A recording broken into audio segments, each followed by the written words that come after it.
Ma mère a vendu la maison que ma grand-mère m'avait léguée pour payer les vacances de luxe de ma sœur influenceuse. Elle m'a regardé droit dans les yeux, sans le moindre remords, et a dit « Tu as un bon travail, tu n'as pas besoin de cette maison. Ta sœur a besoin de se retrouver. » Ma sœur, Daphné, a ri en filmant sa story Instagram. Je mérite tellement ce voyage après cette année difficile. Elles ont utilisé l'héritage de ma grand-mère comme leur propre distributeur automatique, brûlant des décennies de souvenirs pour quelques semaines de vanité. J'ai souri. Je n'ai rien dit sur le moment. Mais 2 semaines plus tard, mon avocat a envoyé une lettre recommandée qui a fait l'effet d'une bombe nucléaire dans leur petit monde parfait. 4 mots qui ont tout changé, 48 heures. Ou prison. Bonjour à toutes et à tous. Bienvenue sur la chaîne.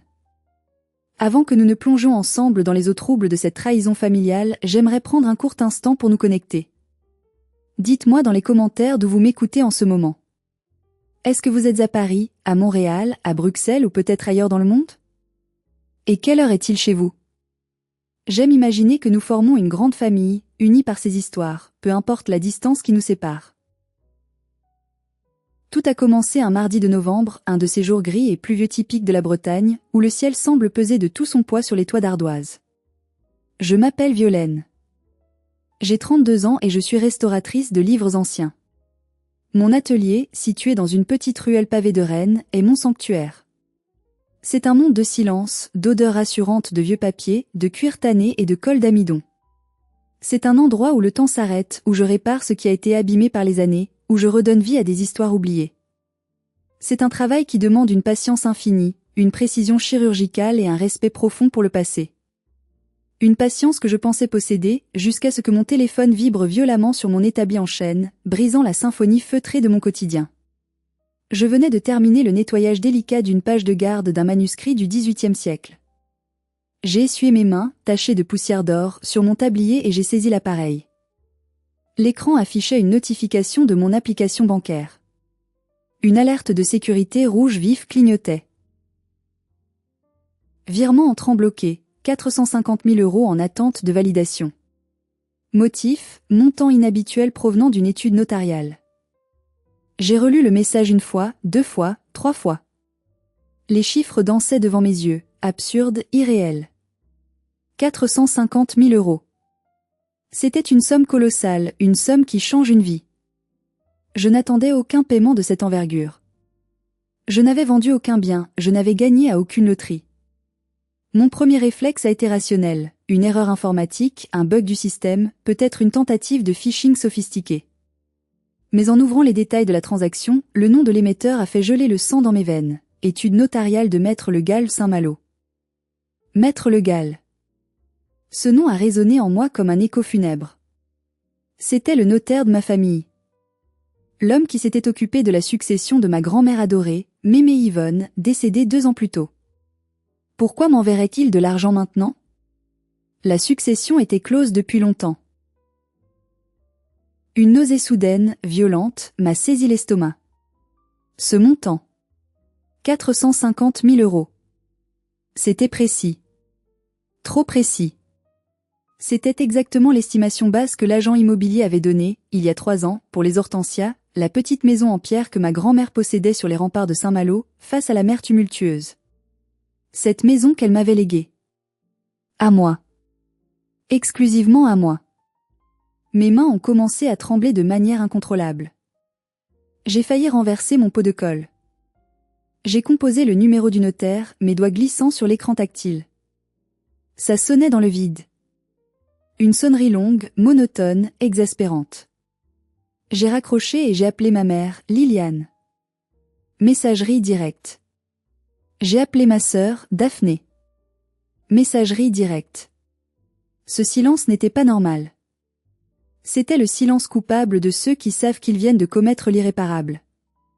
Je n'ai pas pris le temps de ranger mes outils précieux. J'ai laissé le manuscrit ouvert sur la table, vulnérable. J'ai attrapé mon manteau, mes clés de voiture, et je suis sortie en courant sous la pluie battante. Le trajet entre Rennes et Saint-Malo prend habituellement 50 minutes par la voie express, mais ce jour-là, j'avais l'impression de traverser un tunnel temporel infini. Les essuie-glaces battaient la mesure effrénée de mon cœur qui s'emballait dans ma poitrine. Pendant que je conduisais, mes mains crispées sur le volant jusqu'à en avoir les jointures blanches, des souvenirs de les Hortensia m'envahissaient. Ce n'était pas juste une maison. C'était mon refuge. Quand j'étais petite, alors que ma mère n'avait Dieu que pour Daphné, la petite dernière, la princesse, l'enfant prodige qui savait chanter, danser et charmer les adultes, moi, j'étais expédiée chez Mémé Yvonne. C'était là-bas, dans cette maison fouettée par les vents salés, que j'avais appris que j'avais de la valeur. Mémé me disait toujours en me servant un chocolat chaud épais, « Violaine, tu es comme cette maison. Solide. Discrète à l'extérieur, mais pleine de trésors à l'intérieur. Ne laisse jamais personne te dire le contraire, surtout pas ta mère. » Daphné détestait cette maison. Elle la trouvait vieille, humide, sentant le vieux crabe et la naphtaline. Elle refusait d'y dormir, préférant les hôtels modernes avec Wi-Fi au débit. Ma mère, Liliane, ne voyait la maison que comme un tas de pierres, un actif financier dormant qui ne rapportait rien. Quand je suis arrivée à l'entrée de Saint-Malo, le ciel était d'un gris acier, lourd, menaçant, se confondant avec la couleur de la mer. Je me suis garée en double fil, manquant d'écraser le trottoir, dans la petite rue pavée où se trouvaient les Hortensias. J'ai levé les yeux vers la façade. Et j'ai eu l'impression qu'on m'arrachait le cœur à main nue. Là, accroché au portail en fer forgé que j'avais aidé Mémé à repeindre en verre bouteille tant de fois, il y avait un panneau. Un panneau rouge et jaune, brillant, arrogant, obscène. Vendu. Ce mot, en lettres capitales, hurlait la trahison. Le panneau portait le logo d'une agence immobilière de luxe spécialisée dans les résidences secondaires pour Parisiens fortunés. Je suis sortie de la voiture, ignorant la pluie glaciale qui me fouettait le visage et trempait mes vêtements en quelques secondes. J'ai couru vers le portail. J'ai essayé d'insérer ma clé dans la serrure. Elle ne rentrait pas. La serrure avait été changée. J'étais devenue une étrangère devant ma propre maison, devant mon propre passé. J'ai collé mon visage contre les barreaux froids et humides. Le jardin de roses anciennes dont Mémé était si fière, était sens dessus-dessous. Des traces profondes de pneus d'engins de chantier marquaient la pelouse comme des cicatrices fraîches. J'ai sorti mon téléphone pour appeler ma mère, une rage aveugle montant en moi. Cette fois, elle a décroché au bout de la 3e sonnerie. Il y avait du bruit de fond, de la musique jazz douce, des rires cristallins, le tintement caractéristique de verre en cristal qui s'entrechoquent. « Violaine ? Qu'est-ce que tu veux ? » « Je suis occupée là, » a-t-elle dit. Sa voix était pâteuse, traînante, légèrement déformée. La voix qu'elle avait après 2 ou 3 coupes de champagne. La voix de l'insouciance égoïste. « Maman, où es-tu ? » ai-je demandé, ma voix tremblant de colère contenue. « Au Grand Hôtel des Thermes, avec ta sœur.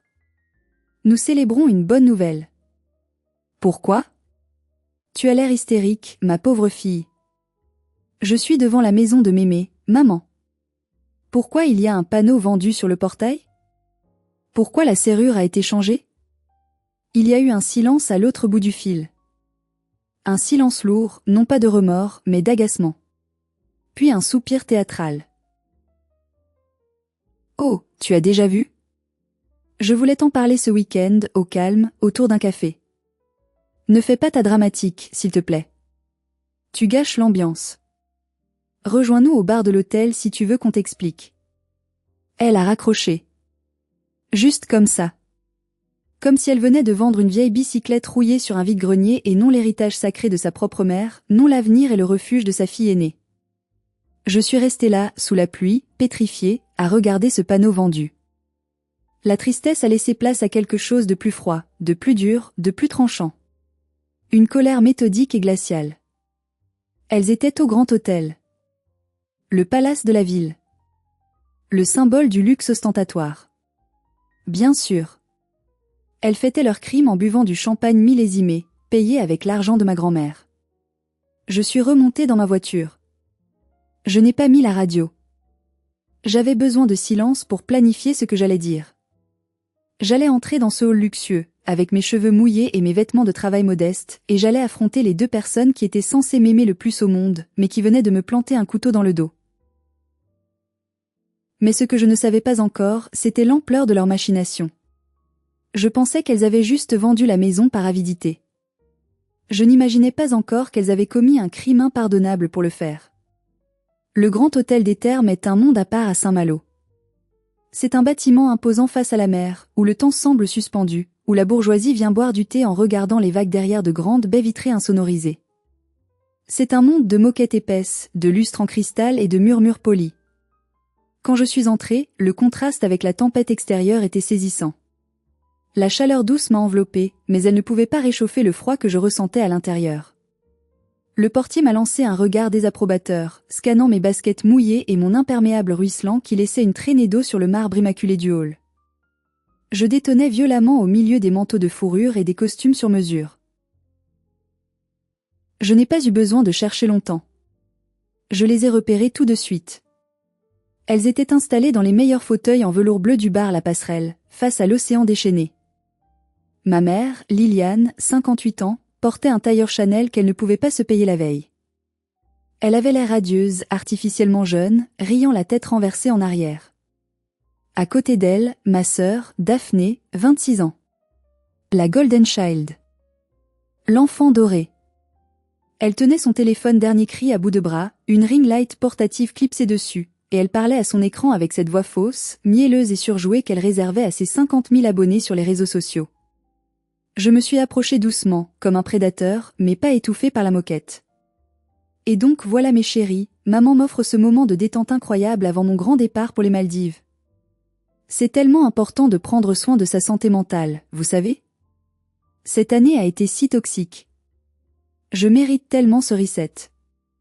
#healing, #luxurylife, #familytime, #blessed. Elle a fait une petite moue parfaite pour la caméra, a arrêté l'enregistrement, et son visage a immédiatement perdu son sourire pour retrouver une expression d'ennui. C'est à ce moment-là que mon ombre s'est projetée sur leur table basse, couverte d'une tour de macarons colorés et d'une bouteille de champagne ruinard à moitié vide. Tiens, voilà le corbeau, a lâché Daphné en posant son téléphone, sans même me regarder dans les yeux. Tu es trempée, Violaine. Tu ressembles à un chien mouillé. Tu vas salir la moquette, c'est gênant. Je n'ai pas répondu à sa pique infantile. Je me suis plantée devant ma mère, mes poings serrés si fort que mes ongles s'enfonçaient dans ma paume. Comment as-tu pu? Ai-je murmuré, ma voix étranglée par l'émotion. Liliane a posé sa coupe de cristal avec une lenteur calculée. Elle a lissé sa jupe imaginaire, a pris une inspiration et m'a regardée avec ce regard condescendant que je connaissais depuis l'enfance. Assieds-toi, Violaine. Tu nous fais honte à rester debout comme ça, rigide comme un piquet. Les gens regardent. Je ne m'assieds pas, maman. Tu as vendu les hortensias. C'était ma maison. Mémé me l'avait laissée. À moi.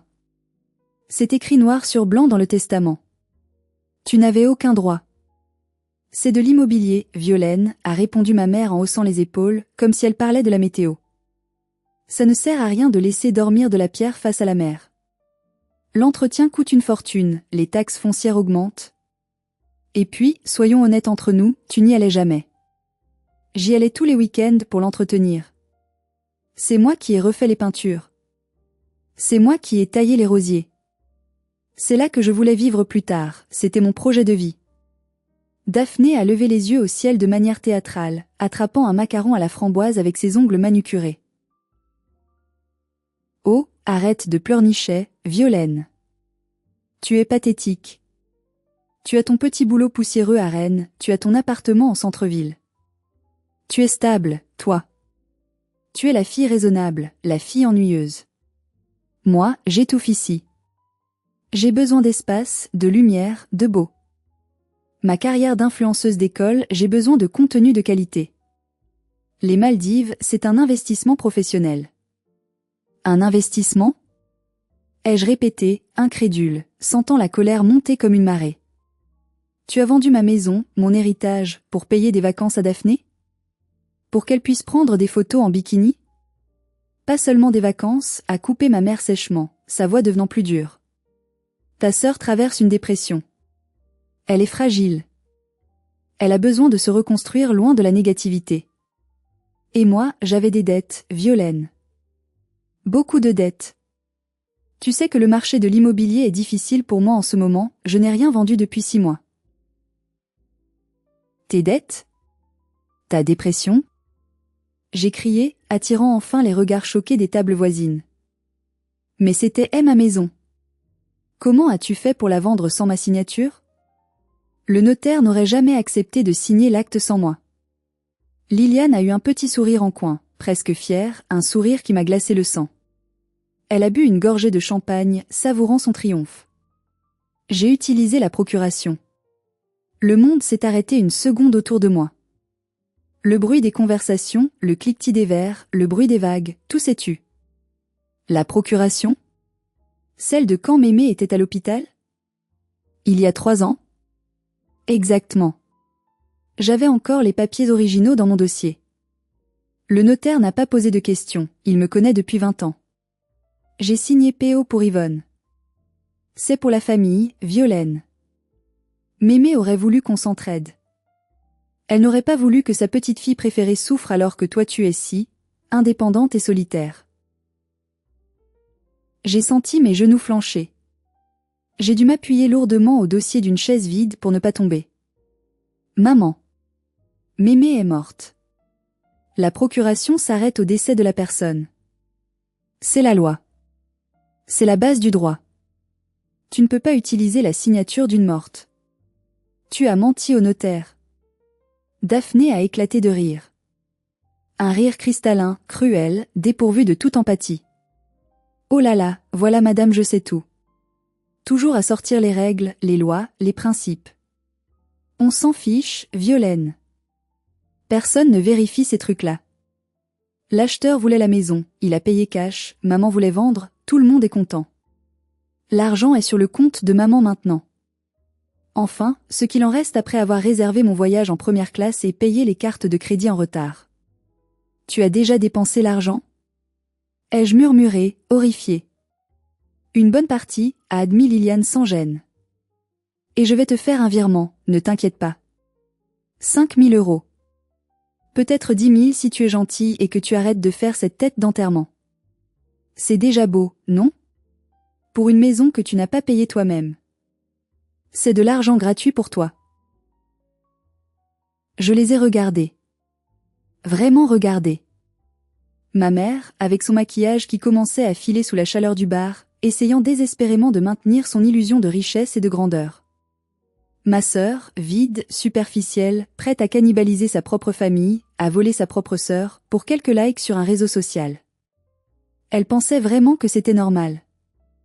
Elle pensait que j'allais faire ce que j'avais toujours fait depuis 20 ans, baisser la tête, soupirer, avaler ma colère et nettoyer leur bazar pour maintenir la paix des ménages. Parce que je suis l'aînée. Parce que je suis la forte. Parce que c'est la famille. Mais quelque chose s'est brisé en moi ce jour-là, dans ce bar luxueux. Ce n'était pas de la tristesse. C'était le lien. Le lien sacré mère-fille, le lien du sang. Il a cassé net, comme une vieille relure trop sèche qu'on force brutalement. J'ai vu clair en elle. Ce n'était pas ma famille. C'étaient des parasites. Tu as commis un faux, ai-je dit calmement, d'une voix que je ne reconnaissais pas moi-même. C'est du pénal. C'est criminel. Liliane a agité la main comme pour chasser une mouche importune. Tu ne vas pas mettre ta propre mère en prison pour des briques, Violaine. Tu nous aimes trop pour ça. On est ta seule famille. Tu n'oseras jamais. Et toi, Daphné, ai-je continué en me tournant vers ma sœur. Tu savais. Tu savais que c'était illégal et tu as pris l'argent. Tu es complice. J'ai besoin de ce voyage. A crié Daphné, perdant soudain son calme, son visage se déformant de rage. Tu es tellement égoïste. Tu veux que je meure de tristesse?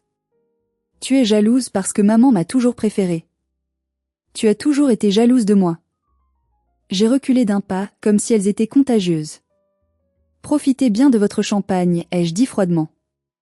C'est le dernier que vous boirez avant longtemps. Savourez chaque goutte. Je suis sortie du bar sans me retourner, le dos droit, malgré mes jambes qui tremblaient. Derrière moi, j'ai entendu Daphné dire à voix haute, « Laisse-la, maman. » Elle bluffe. Elle n'a pas le cran. Elle reviendra en rampant comme d'habitude. C'est là que je me tourne vers vous. Si vous étiez à ma place, assis dans ce bar face à votre mère et votre sœur qui viennent de voler votre héritage, de rire de vos droits et de vous humilier publiquement, qu'auriez-vous fait? Auriez-vous accepté les 10 000 euros pour garder la paix et éviter le scandale? Ou auriez-vous, comme moi, décidé de déclencher la guerre nucléaire, quitte à tout détruire? Dites-le moi dans les commentaires maintenant. J'ai vraiment besoin de savoir si ma réaction suivante était justifiée ou si j'ai été trop loin. Parce que je n'ai pas pleuré en sortant de l'hôtel. J'ai sorti mon téléphone et j'ai cherché un numéro que je n'avais pas composé depuis 2 ans, un numéro que j'espérais ne jamais avoir à utiliser. Celui de Maître Kerviel.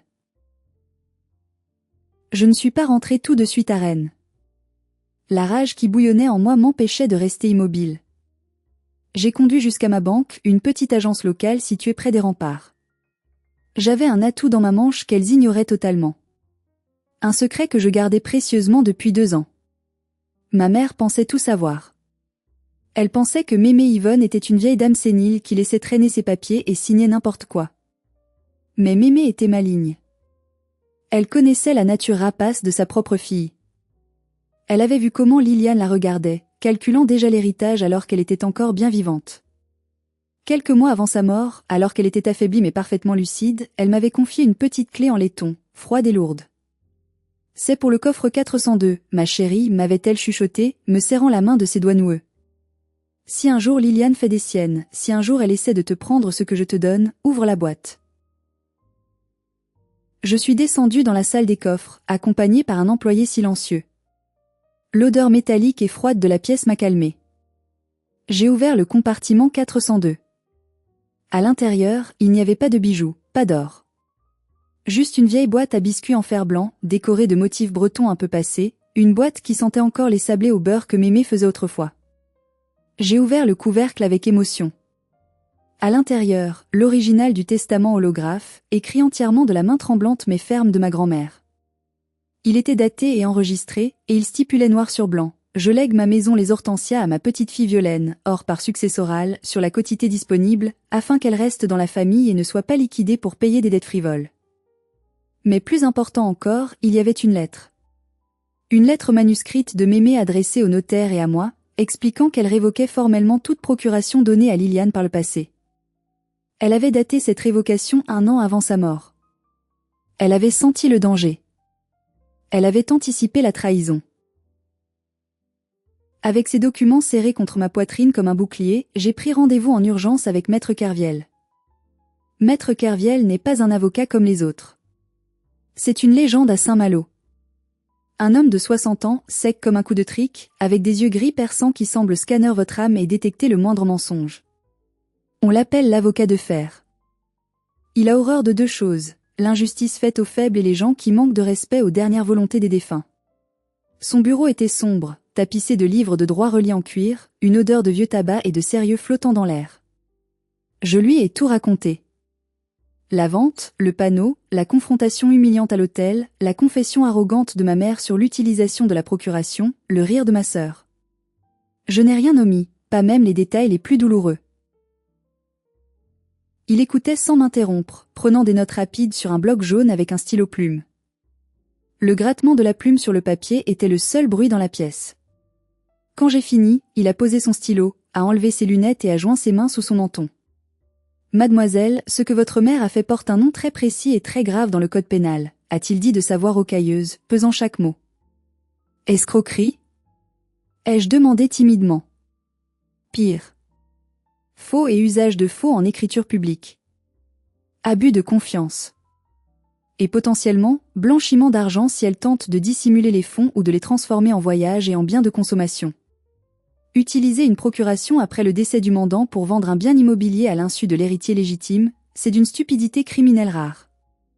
Le notaire a été incroyablement négligent, et sa responsabilité sera engagée, mais votre mère est la coupable principale. Elle a orchestré la fraude. Et ma sœur? Elle dit qu'elle n'a rien signé, qu'elle n'est pas responsable. Elle est bénéficiaire directe des fonds.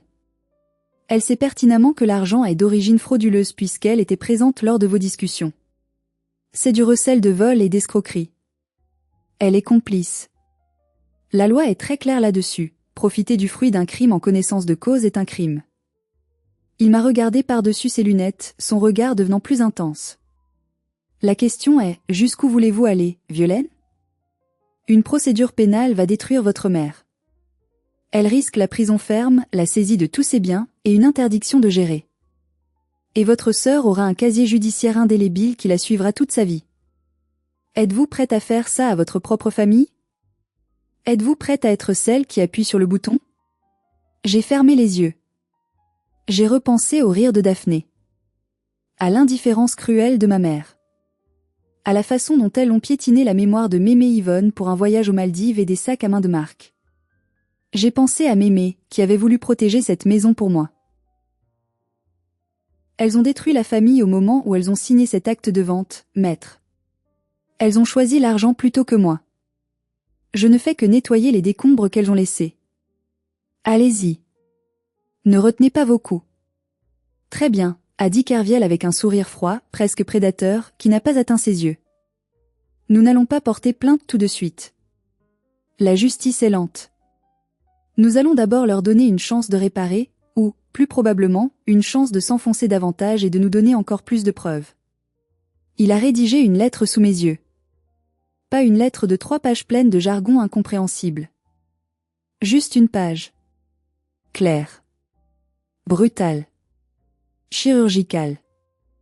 Madame, il a été porté à ma connaissance que vous avez procédé à la vente du bien 612 rue des Remparts, propriété exclusive de ma cliente, Madame Violaine Non, en utilisant frauduleusement une procuration caduque depuis le décès de Madame Yvonne Non.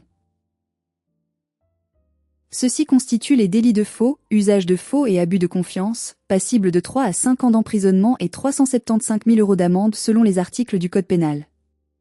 Vous avez 48 heures à compter de la réception de ce courriel pour restituer l'intégralité du prix de vente, soit 450 000 €, sur le compte séquestre de mon cabinet. À défaut, une plainte sera déposée auprès du procureur de la République contre vous et contre Mademoiselle Daphné Non pour complicité et recel. Gouvernez-vous en conséquence. Il a appuyé sur envoyer. Le clic de la souris a résonné comme un coup de feu. Maintenant, on attend, a-t-il dit en se renversant dans son fauteuil. Le piège est tendu. Je suis rentrée chez moi, à Rennes. Je me suis assise sur mon canapé, dans le noir, sans allumer la lumière. Le compte à rebours avait commencé. Je savais que dès qu'elle lirait cet email, mon téléphone allait devenir une zone de guerre. Mais je ne savais pas à quel point la guerre serait sale.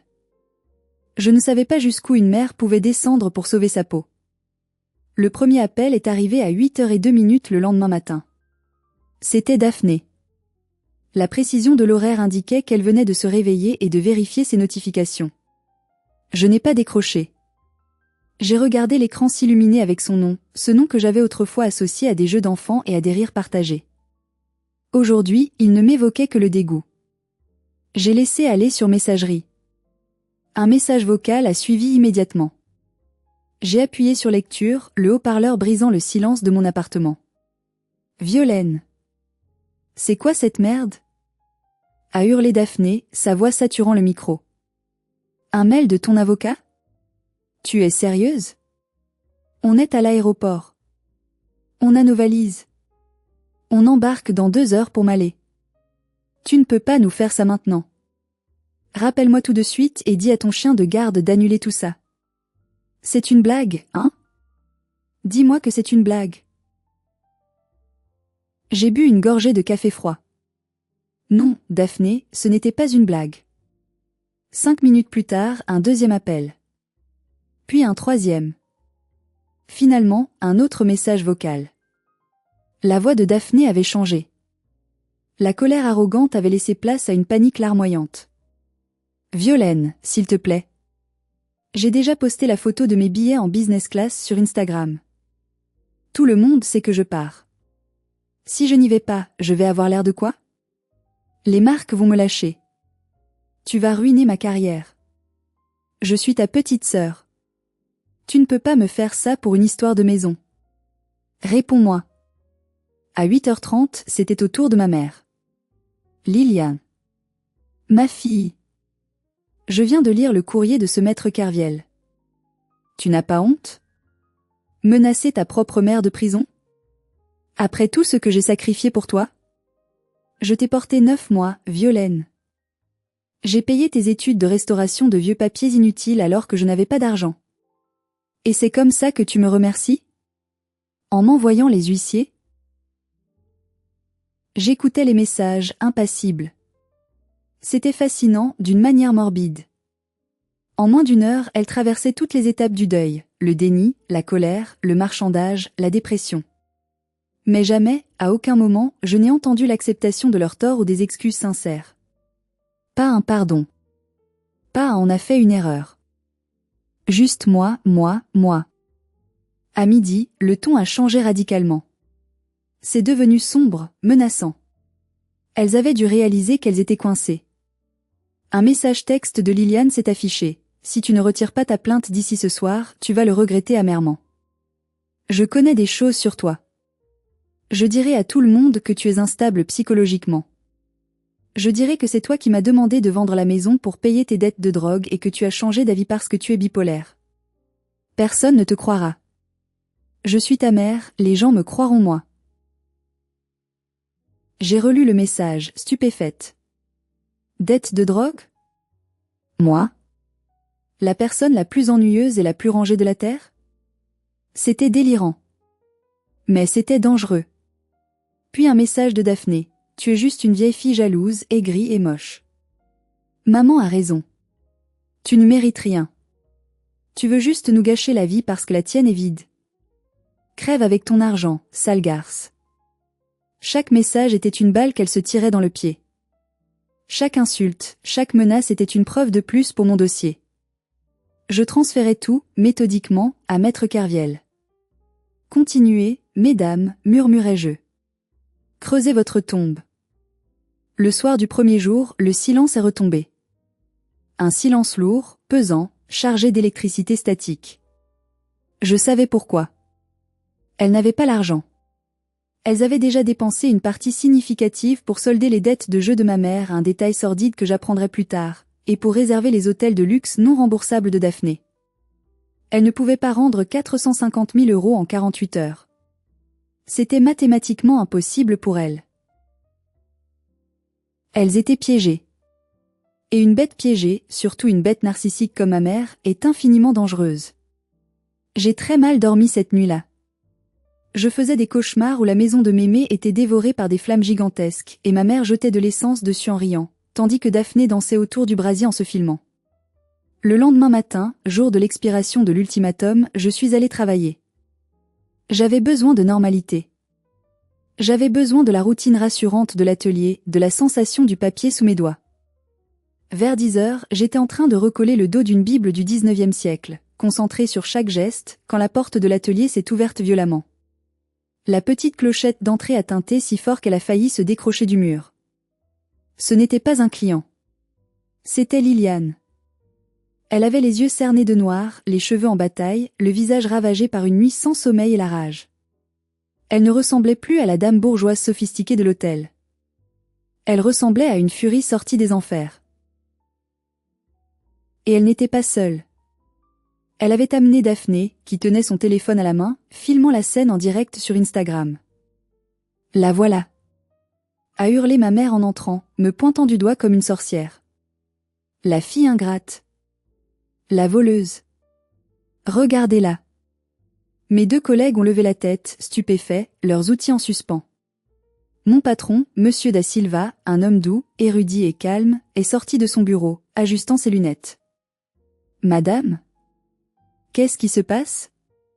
On ne rentre pas comme ça ici. C'est un lieu de travail. Vous savez qui vous employez ? A continué ma mère en s'adressant à lui, sa voix montant dans les aigus, ignorant totalement ma présence. Cette fille est une droguée. Elle me fait chanter. Elle essaie de m'extorquer de l'argent pour payer sa drogue.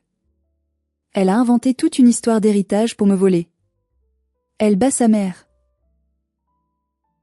Daphné tournait autour de nous comme un vautour, zoomant sur mon visage choqué, commentant pour son audience invisible. Regardez-la, disait Daphné à ses followers. Elle joue la sainte Nitouche, la petite bibliothécaire sage, mais elle attaque sa propre mère en justice. C'est monstrueux.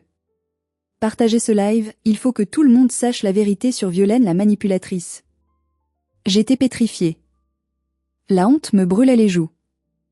Elles osaient venir sur mon lieu de travail ? Elles osaient m'humilier publiquement devant mes collègues et mon mentor ? C'était leur stratégie, la terreur. Me faire craquer par la honte sociale. Monsieur Da Silva m'a regardé, incertain, inquiet. Violaine? C'est vrai? J'ai pris une grande inspiration. J'ai regardé ma mère. J'ai vu la lueur de triomphe dans ses yeux fous. Elle pensait avoir gagné. Elle pensait que j'allais m'effondrer en larmes, supplier pour qu'elles arrêtent le scandale, retirer ma plainte pour sauver ma réputation professionnelle.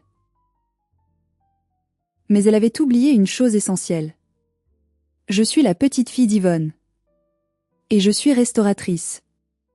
Je passe mes journées à réparer ce qui est cassé, mais je sais aussi utiliser un scalpel pour découper ce qui est pourri et irrécupérable. J'ai sorti mon téléphone de ma poche, lentement, calmement.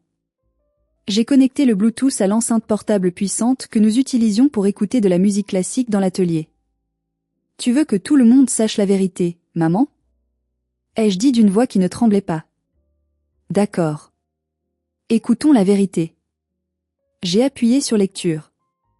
C'était l'enregistrement de notre conversation au bar de l'hôtel, 2 jours plus tôt. J'avais tout enregistré depuis le moment où j'étais entrée dans le bar. J'avais senti que j'en aurais besoin. La voix de Liliane a résonné, claire, forte, sans distorsion, amplifiée par l'enceinte dans l'acoustique parfaite de l'atelier silencieux. J'ai utilisé la procuration. Le notaire n'a pas posé de questions. J'ai signé pour Yvonne. C'est de l'immobilier, ça ne sert à rien. J'avais des dettes. Les mots flottaient dans l'air, accusateurs, indéniables. Puis la voix de Daphné, riant, cruelle. Personne ne vérifie ces trucs-là. L'argent est sur le compte de maman. Crève avec ta jalousie. Le visage de ma mère a changé de couleur. Il est passé du rouge de la colère au blanc livide de la peur pure. Sa bouche s'est ouverte et fermée comme celle d'un poisson hors de l'eau. Daphné a baissé son téléphone précipitamment, coupant le live, réalisant qu'elle venait de diffuser sa propre culpabilité à des milliers de personnes. Dans l'atelier, on aurait pu entendre une épingle tomber. Le silence était absolu, lourd de jugement. C'est truqué.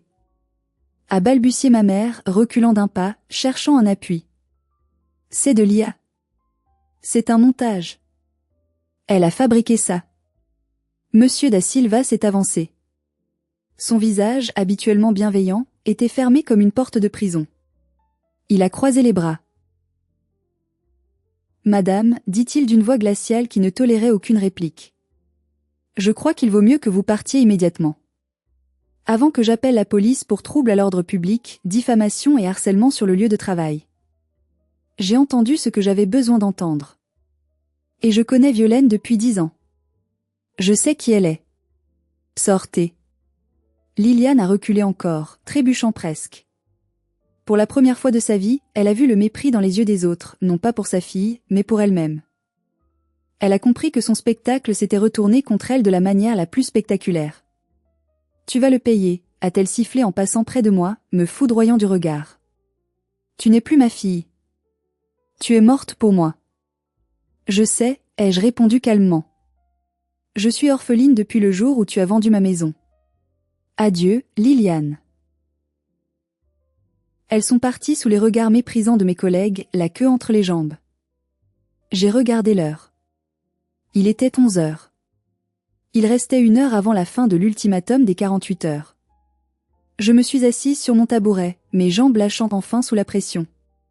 Monsieur Da Silva m'a apporté un verre d'eau sans rien dire, me posant une main réconfortante sur l'épaule.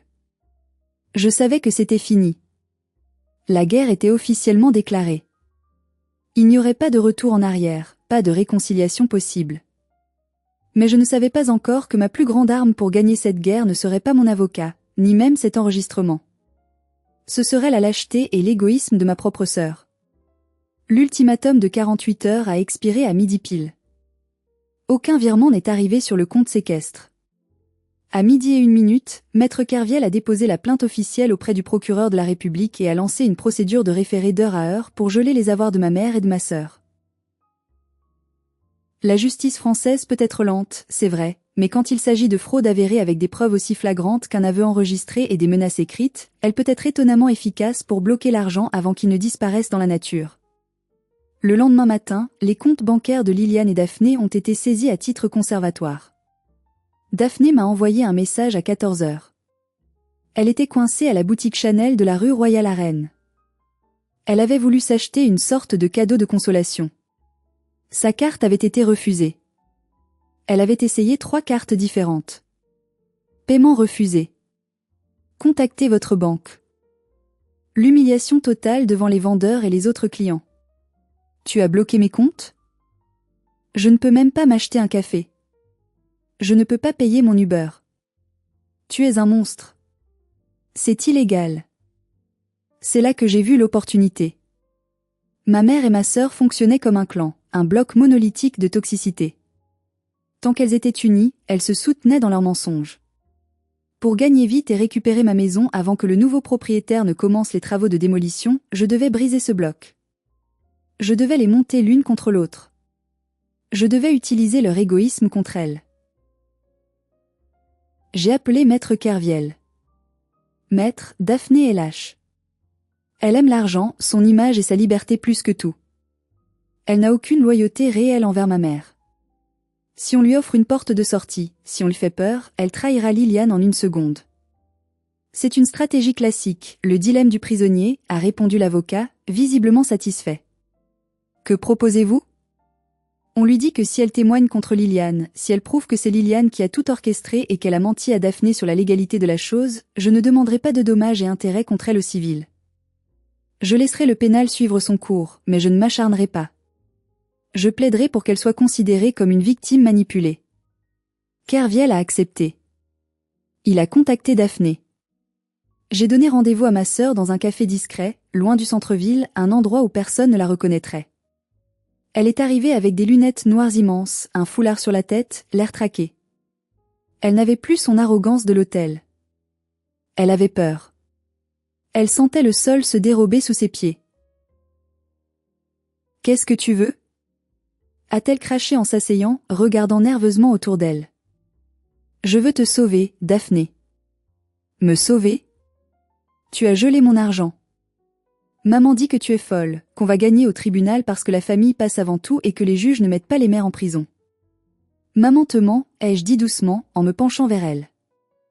Maman va aller en prison, Daphné. C'est une certitude. C'est du faux et usage de faux. Les preuves sont accablantes avec mon enregistrement. Et toi, tu es complice. Tu sais ce qui arrive aux influenceuses qui ont un casier judiciaire pour escroquerie? Les marques fuient. Instagram ferme ton compte. C'est la fin de ta carrière. Tu finiras par travailler à l'usine. Daphné a pâli sous son fond de teint trop épais. Elle a enlevé ses lunettes. Ses yeux étaient rouges et gonflés. La réalité commençait à percer sa bulle de déni. Je ne savais pas que c'était si grave. Maman a dit que c'était juste une formalité administrative. Elle a dit que tu ne saurais jamais rien, que c'était pour ton bien. Elle t'a utilisé. Elle savait que j'attaquerais. Et elle compte sur toi pour couler avec elle. Elle veut que tu mentes pour elle au tribunal. Mais tu n'es pas obligé. Tu peux te sauver. J'ai posé ma main sur la table, paume ouverte. Si tu me donnes les preuves que maman savait que la procuration était fausse, si tu témoignes qu'elle t'a manipulé, je demanderai à mon avocat d'être clément avec toi. Je ne veux pas te détruire, Daphné. Je veux juste ma maison. Et je veux que maman arrête de nous nuire. C'est ta seule chance. Daphné a regardé sa tasse de café froid, puis moi. J'ai vu le calcul rapide dans ses yeux. Ce n'était pas de l'amour pour moi qui la motivait. Ce n'était pas le remords. C'était l'instinct de survie pur et simple. Elle a sorti son téléphone. Elle m'a envoyé des textos, a-t-elle chuchoté, comme si elle avouait un meurtre. Avant d'aller chez le notaire. Elle m'a dit quoi dire si on me posait des questions sur Mémé. Elle m'a dit, si le clerc te demande, dis que Mémé va bien mais qu'elle est trop fatiguée pour se déplacer. Ne dis surtout pas qu'elle est morte. Mon cœur a bondi dans ma poitrine. C'était la preuve absolue de l'intention frauduleuse.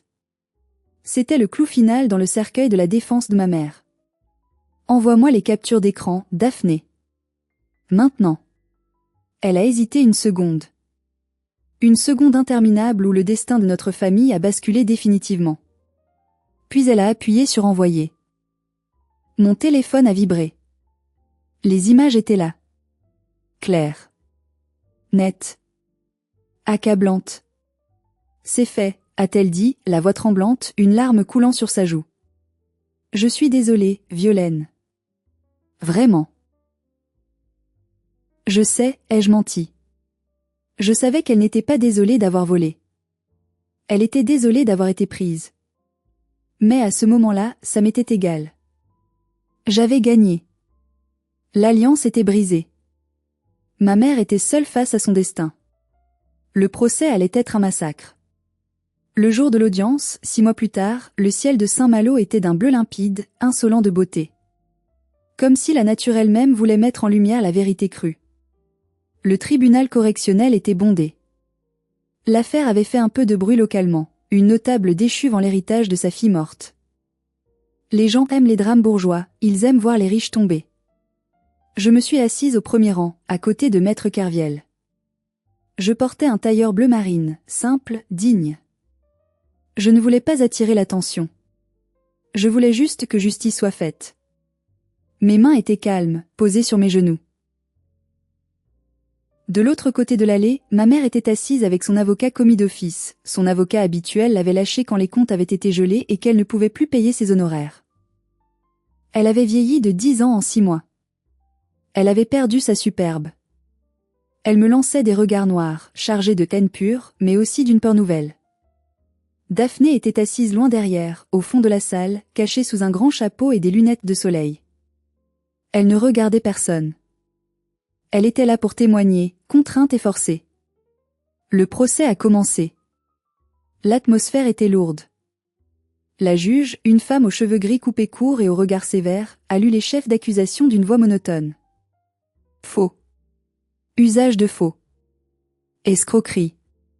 Abus de faiblesse. L'avocat de ma mère a essayé de plaider l'ignorance, une stratégie désespérée. Madame Liliane n'est pas juriste, votre honneur. Elle pensait sincèrement que la procuration était toujours valide tant que la succession n'était pas close. Elle agissait dans l'intérêt de la famille, pour sauver sa plus jeune fille de la dépression. C'est une maladresse administrative, pas un crime. C'est une tragédie familiale, pas une affaire pénale. C'était pathétique. Mais ma mère jouait bien son rôle. Appelée à la barre, elle pleurait, sortant un mouchoir en dentelle, jouant la veuve éplorée et la mère incomprise. J'aime mes filles, sanglotait-elle, sa voix tremblant parfaitement. Je voulais juste qu'elle soit heureuse. Violaine a toujours été jalouse de sa sœur. Elle a toujours voulu me punir. J'ai serré les poings. Maître Kerviel m'a posé une main apaisante sur le bras pour me retenir de bondir. Attendez, a-t-il murmuré. Laissez-la s'enfoncer. Quand ce fut son tour, Maître Kerviel s'est levé lentement. Il n'a pas crié. Il n'a pas fait de grands gestes théâtraux. Il a simplement marché vers la barre avec une seule feuille de papier à la main. Madame, a-t-il dit à ma mère, d'une voix douce mais dangereuse. Vous maintenez que vous ne saviez pas que la procuration était caduque? Absolument, a répondu ma mère, le menton haut, reprenant de l'assurance. Et vous maintenez que vous n'avez jamais demandé à personne de mentir? Que vous n'avez jamais orchestré de dissimulation? Jamais. Je suis une femme honnête.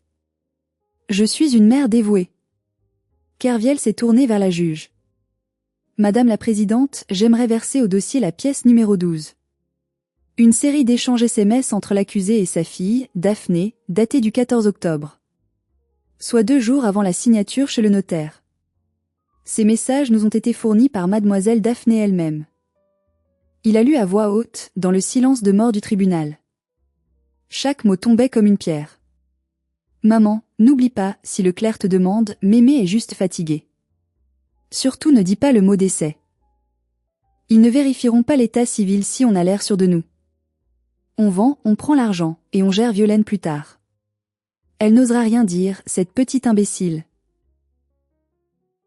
Un murmure choqué a parcouru la salle. Les journalistes présents ont commencé à prendre des notes frénétiquement. Ma mère s'est figée. Elle a tourné la tête lentement, comme un robot, vers le fond de la salle, vers Daphné. Son regard était terrifiant. Si les yeux pouvaient tuer, Daphné serait tombée raide morte sur le champ. Daphné s'est recroquevillée sur son banc, se cachant le visage. C'est faux, a crié ma mère, perdant tout contrôle. Elle a piraté mon téléphone. C'est ma propre fille qui me trahit. C'est un complot. Madame a coupé la juge sèchement, tapant de son marteau. Ces messages ont été authentifiés par huissier. Vous venez de commettre un parjure en plus du reste. Asseyez-vous et taisez-vous. La défense de ma mère s'est effondrée comme un château de cartes. Son avocat a baissé la tête, sachant que c'était perdu, qu'il ne pouvait plus rien faire pour la sauver. Puis, le coup de grâce. Le témoignage de Daphné. Appelée à la barre, ma sœur tremblait comme une feuille. Elle a évité le regard de notre mère. Elle a raconté, d'une voix petite, la vérité. Maman m'a dit qu'elle avait besoin d'argent, a chuchoté Daphné. Elle a des dettes de jeu. Elle joue au casino en ligne depuis des années. Elle a perdu beaucoup. Elle a dit que la maison de Mémé était la seule solution pour ne pas tout perdre. Que Violaine ne comprendrait pas. Elle m'a forcé à mentir. J'avais peur d'elle. C'était un demi-mensonge, Daphné voulait aussi l'argent pour son voyage, mais c'était suffisant pour la cour. Ma mère, la manipulatrice, était démasquée non seulement comme une escroc, mais comme une joueuse compulsive prête à sacrifier ses enfants pour couvrir ses vices. La délibération a été courte. Le verdict est tombé comme un coup près en fin de journée. Premièrement, annulation immédiate de la vente de la maison Les Hortensias pour vice du consentement et fraude. La maison me revenait de plein droit. Deuxièmement, restitution immédiate des sommes perçues par Liliane à l'acheteur lésé, qui heureusement n'avait pas encore commencé les travaux. Troisièmement, pour Liliane, 2 ans de prison avec sursis, mise à l'épreuve pendant 5 ans, et obligation de soins pour son addiction au jeu. Et surtout, une interdiction formelle d'entrer en contact avec moi sous peine d'incarcération immédiate. Quatrièmement, pour Daphné, une lourde amende et des travaux d'intérêt général, une peine allégée grâce à sa coopération et à mon absence de demande punitive contre elle. Quand la juge a prononcé la sentence, ma mère ne m'a pas regardée. Elle regardait le vide, hébétée. Elle avait tout perdu. Sa réputation, sa maison, qui allait être saisie pour rembourser l'acheteur et ses autres dettes, et ses 2 filles. En sortant du tribunal, Daphné a essayé de m'approcher.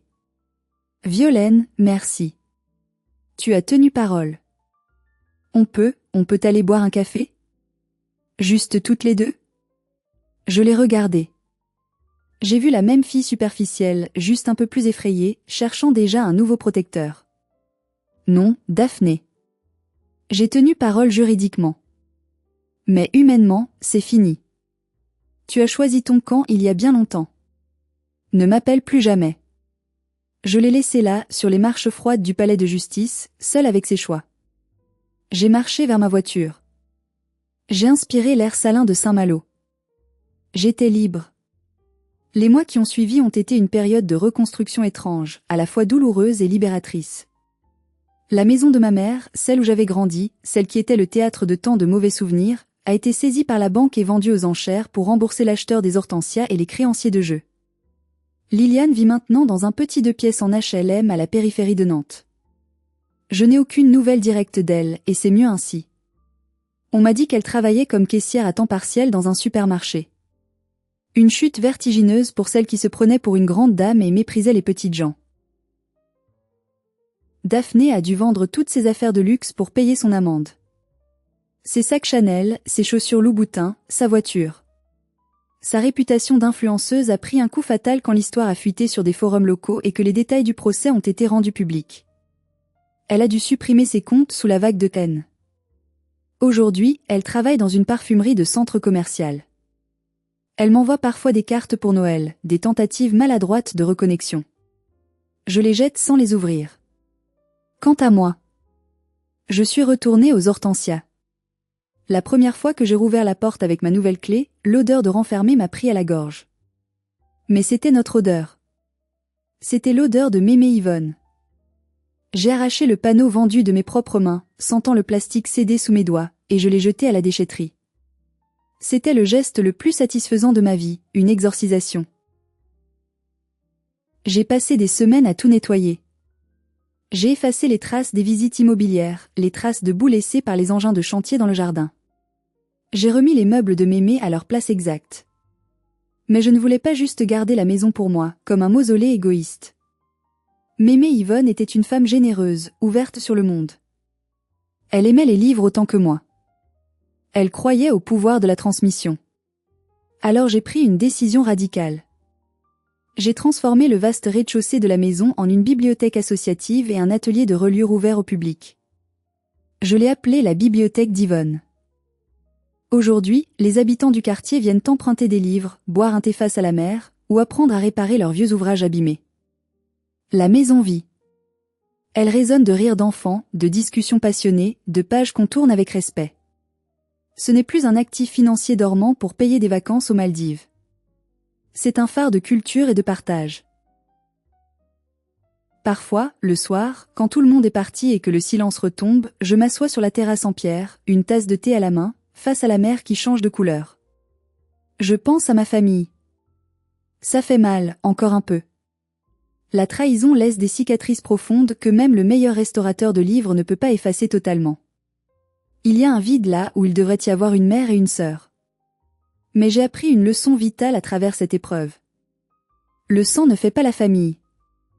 L'amour, le respect, la loyauté et la bienveillance font la famille. Ma mère et ma sœur ont choisi l'argent plutôt que moi. Elles ont parié que je serais trop faible, trop gentille, trop soumise pour riposter. Elles ont parié sur la fameuse paix des ménages qui profite toujours aux abuseurs. Elles ont perdu. Et elles ont tout perdu. J'ai choisi de me protéger. J'ai choisi d'honorer la mémoire de la seule personne qui m'a vraiment aimée sans condition. Et en faisant cela, j'ai découvert que je n'étais pas seulement la fille raisonnable ou l'ombre effacée de ma sœur. J'étais forte. J'étais capable de faire tomber des montagnes ou des mers toxiques pour défendre ce qui est juste. Si vous écoutez cette histoire aujourd'hui et que vous vous sentez piégé par une obligation familiale, par une culpabilité qu'on vous impose, écoutez-moi bien, vous avez le droit de dire non. Vous avez le droit de vous défendre. Vous avez le droit de couper les ponts, même avec ceux qui vous ont donné la vie, s'ils vous détruisent à petit feu.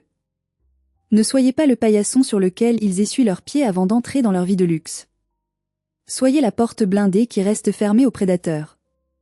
Soyez le gardien de votre propre temple. Merci d'avoir écouté mon histoire jusqu'au bout. Ça a été dur de la revivre, de rouvrir ses plaies, mais ça m'a fait du bien de la partager avec vous, comme une dernière étape de ma guérison.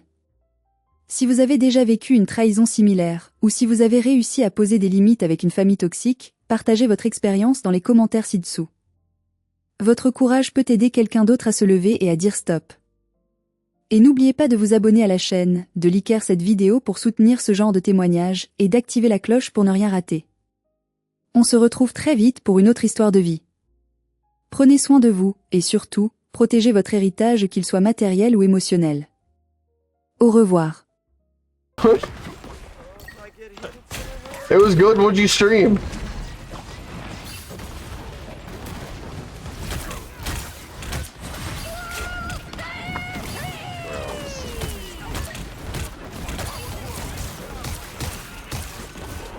Wow. Spider-Man be spidering. Hulk's about to. I don't know where my team went. What? We were all fighting them, and then all you guys just ran away. We're the only one. Yeah, because they were all dead. And then they all came back. Banner is roost. Forza and Farm Sim? How is Farm?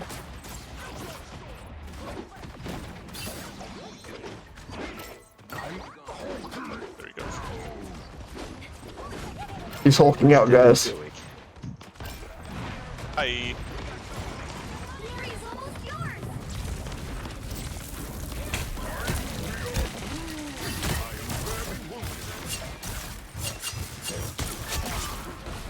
He's no longer Banner. He's dead. He's banned. He got banned. Oh! Oh, snap. They portaled. Did they portal? Am I? Oh. I think I'm schizophrenic. Yeah, I'm like, huh? I thought I heard a portal. Nope. No. Just. It just was my good entertainment. of you. I haven't played Farm yet, at all.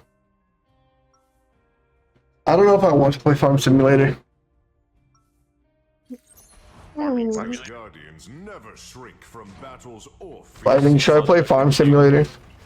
Of course, you could. Then you could sing that song. It's like driving around in my big green tractor. I could. Oh, and I could paint my neck red. 30 seconds before Oh your yeah. turn. Get ready. Archer. What? Oh, Then what? yeah, 'cause red. And then I'll just hop off of it and just probably drink some Marble Reds. Mind. Yeah, This there you guy's. What are you talking about? go. Even though it's smoking Marble Reds, but Battle starts in 5, 4, 3, 2, 1. yeah, working like a dog just to keep my family paid. Yeah. When all seems lost, just listen for the sound of thunder. I know what we should be for Halloween. Go on. South Park characters. Oh, that'd be pretty funny. Waken the ranger. Why would you do that? Because it would be funny, like I said. Okay, buddy. How are they doing?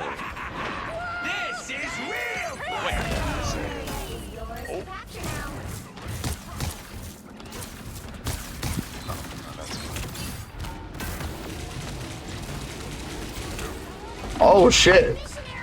Oh shit. Oh shit. God, I died. you did die. That did happen. Your turn to disappear. To battle again. I got fucked too. I don't Who's like- the guy? Well, we're Oh. getting Lightning. because I'm not playing my girl. So let me try Deadpool, I guess.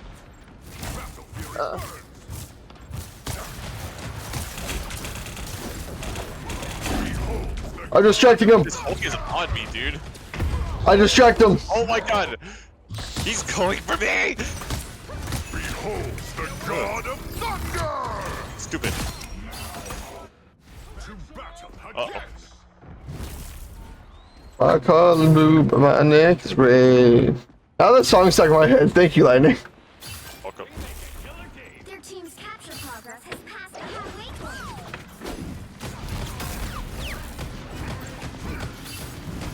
Get him, Doug. Get him. Get Kill him. this guy. This motherfucker. Yes, it got stolen. I got fucked. No, I can't do Deadpool because I will go up. Here, I'm gonna try this guy. I don't even know how to use him. He's bannering. He died.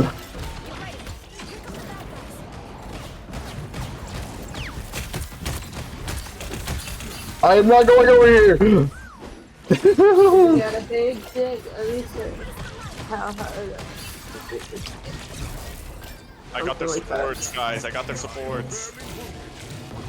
No, Venom's right here.